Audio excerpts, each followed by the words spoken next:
নমস্কার বন্ধুরা, আমি প্রতিমা আবারও চলে এলাম একটি ব্লগ ভিডিও নিয়ে। তো দেখতে পাচ্ছ এই সালোয়ারটা কাটিং আজকে দেখাবো একেবারে সহজভাবে। তো চলো শুরু করে যাক। তো আমার এখানে যে মাপ লাগছে ঝুল, ছাতি, কোমর, সামনের গলা, পেছনের গলা, এই কয়েকটা মাপ লাগছে। যেহেতু আমার এটা সালোয়ার কাটাবো, প্যান্টের কাপড় কিন্তু আলাদা রেখেছি। আমি কাপড়টিকে 4 পাটে ভাঁজ করলাম। আমার দিকটা জোড়া সাইড, অপর সাইডে কিন্তু খোলা সাইড। আর যে বাড়তি কাপড়টা রেখেছি ওটা কিন্তু হাতা বের করবো বলে। প্রথমে ঝুলের মাপ নিয়ে নেবো। ফিতেটাকে উপর থেকে ধরলাম। ঝুল ছিল 40, তো তার সঙ্গে 2 ইঞ্চি অ্যাড করলাম, টোটাল 42 নেব। পুটের মাপ, তো পুট আমি এখানে 36 সাইজের ক্ষেত্রে 6 নিয়েছি। আর্মহোল হাফ ইঞ্চি এক্সট্রা হবে। পুট যত হবে তার থেকে হাফ ইঞ্চি কিন্তু এক্সট্রা হবে। তো আর্মহোল নিয়েছি 6.5।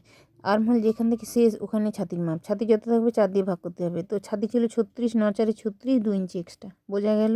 এইখান থেকে কিন্তু ছাতির মাপ একেবারে ওপর থেকে ফিতেটাকে ধরলাম। ফিতেটাকে ধরে 14 ইঞ্চিতে কোমরের মাপ আর 19 ইঞ্চিতে হিপের মাপ, যেটা খোলা অংশ।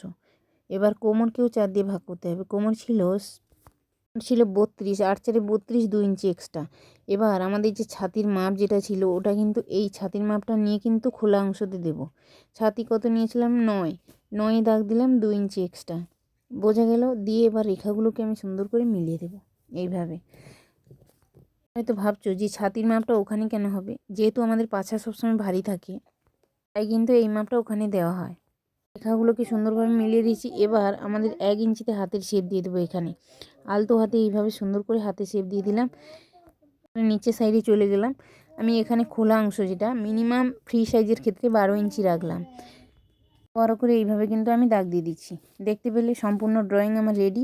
এবার আমি গলার এন্ড করব। তো একেবারে উপর থেকে 2 ইঞ্চিতে দাগ দিলাম, এখানে 2.5 নিয়ে এইভাবে বক্স করে দিলাম। আমি এখানে মনের মতো একটা ডিজাইন করছি, তোমরা চাইলে কিন্তু যে কোনো করতে পারো।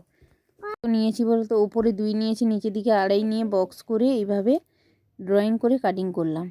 প্রথমের পার্টটা বের করে একসঙ্গে কাটিং করা যায় না, কেন সামনের পার্টে আলাদা ডিজাইন থাকে, পেছনের পার্টে আলাদা ডিজাইন থাকে, তাই কিন্তু এটা সামনের পার্ট আলাদাভাবে ডিজাইন করলাম।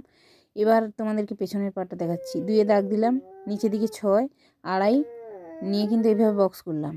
দিয়ে এটা হচ্ছে চৌকো গোল, মানে কিছুটা চারকোনা থাকবে, কিছুটা গোল, এইভাবে কিন্তু দেখো এত সুন্দর কাটিংটা এসছে। আমি শর্ট ভিডিওতে দেখিয়েছি তোমাদেরকে। এটাকে চৌকো গোল বলে থাকে। সম্পূর্ণ সালোয়ার আমার কাটিং হয়ে গেল। এবার হাতের কাটিং দেখাবো। কাপড়টিকে 4 পাটে ভাঁজ করলাম। ভাঁজ করে প্রথমে এখান থেকে কত নিচ্ছি বলো তো বন্ধুরা? 10 ইঞ্চিতে দাগ দিলাম। যতটা আমার লাগবে এক্সট্রা কাপড় আমি নিয়ে নিয়েছি, 10 ইঞ্চিতে দাগ দিলাম। দিয়ে ওখান থেকে 3 দিয়ে এইভাবে শেপ দিলাম হাতে শেপ। এবার আমাদের যে মোহরি নিয়েছিলাম কত বলো তো? 10, 10-এর হাফ কত? 5। তো এইখান থেকে আমি 5-এ দাগ দিলাম, 2 ইঞ্চি এক্সট্রা দিয়ে নিচে যে আমি 3 ইঞ্চি নিয়েছিলাম এর সঙ্গে আমি অ্যাড করে দেবো এইভাবে। এবার আমি কাটিং করব। কোনো ড্রয়িং আমার হয়ে গেছে। তো এবার আমি কাটিং করব।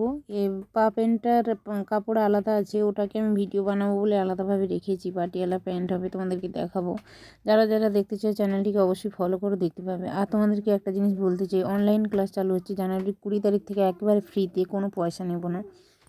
শিখতে চাইছো চ্যানেলটিকে অবশ্যই ফলো করে সাবস্ক্রাইব করে রাখো। আর প্রথমে ভিডিও গেলে কিন্তু তোমাদের কাছে চলে যাবে। আপনাদেরকে একটা কথা বলতে চাই, জানুয়ারির 20 তারিখ থেকে কিন্তু অনলাইন ক্লাস চালু হচ্ছে।